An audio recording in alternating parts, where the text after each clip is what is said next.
Olá, seja bem-vindo ao Giro. Eu sou Carolina Moran e esse é o podcast em que você fica muito bem informado em cerca de 5 minutos. Bora pro Giro? O Planalto anunciou o fim da chamada taxa das blusinhas, aquela cobrança de 20% para produtos importados de até $50. Essa cobrança foi iniciada em agosto de 2024, você deve se lembrar, depois de aprovação do Congresso Nacional, e sempre gerou muitas críticas. A reportagem é da Ana Carolina Tomé. Em busca de melhora na aprovação, o governo federal revogou a taxa das blusinhas. O fim do imposto de importação de 20% sobre compras internacionais online de até $50 passa a valer a partir desta quarta-feira. A taxação era considerada impopular e vinha gerando embates dentro do governo. A isenção da cobrança, no entanto, foi duramente criticada pelo mercado nacional, que falou em retrocesso e dependência de produtos estrangeiros.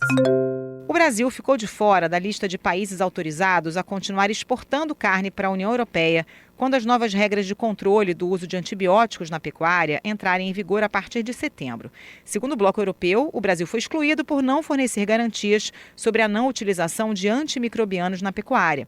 O governo brasileiro disse que recebeu com surpresa a decisão e que tomará prontamente as medidas necessárias para reverter a exclusão. A União Europeia é o segundo maior mercado de carnes brasileiras em valor, atrás apenas da China. No ano passado, o bloco comprou quase $2 bilhões em carnes brasileiras. A inflação dos Estados Unidos subiu em abril para o seu nível mais alto em 3 anos, pressionada pela guerra no Oriente Médio. Só a gasolina já aumentou 50% por lá desde o começo do conflito. Aqui no Brasil, a inflação deu uma trégua em abril, mesmo com a pressão dos alimentos. A Juliana Prado traz os números. A inflação do país desacelerou em abril, mesmo pressionada pela alta dos alimentos. A cenoura, o leite longa-vida e a cebola foram alguns dos principais vilões na conta do consumidor. Em compensação, o preço das passagens aéreas teve forte queda, com recuo de quase 15%. O acumulado do índice no ano chegou a 2,60%, o que ainda fica dentro do previsto para atingir a meta do Conselho Monetário Nacional.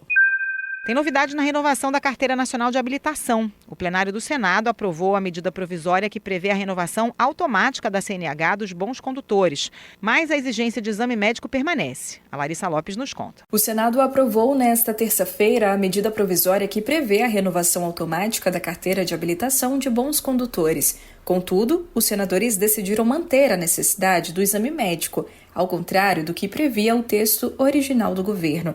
Terão direito à renovação simplificada motoristas que não cometeram infrações de trânsito sujeitas à pontuação nos 12 meses anteriores. Além disso, a emissão da CNH física será facultativa.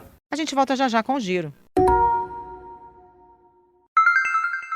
Como a gente antecipou aqui no Giro, o governo lançou o programa Brasil contra o Crime Organizado.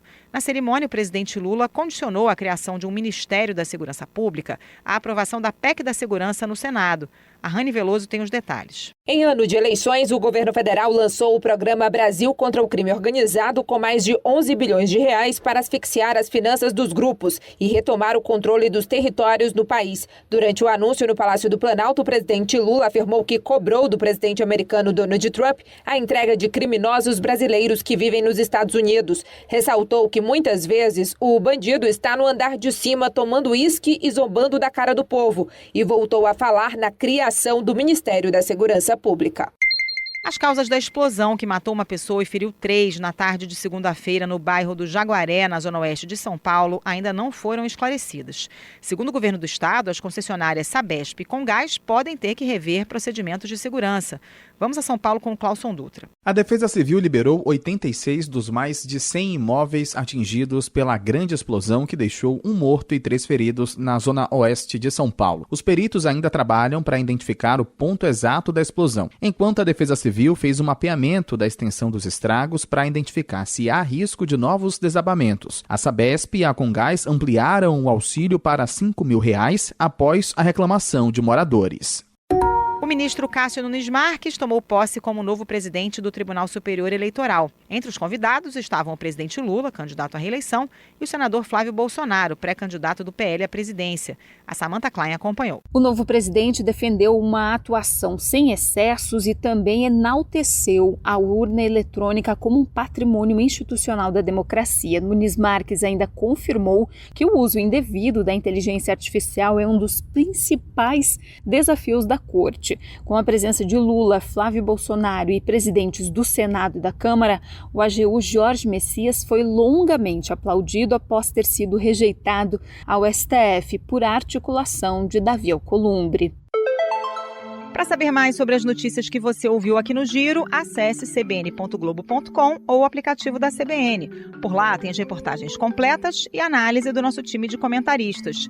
Se você está gostando do nosso Giro, aproveite para seguir a gente no Spotify ou no Amazon Music, favoritar no Deezer ou no aplicativo da CBN, assinar no Apple Podcast e se inscrever no YouTube Music ou no Castbox.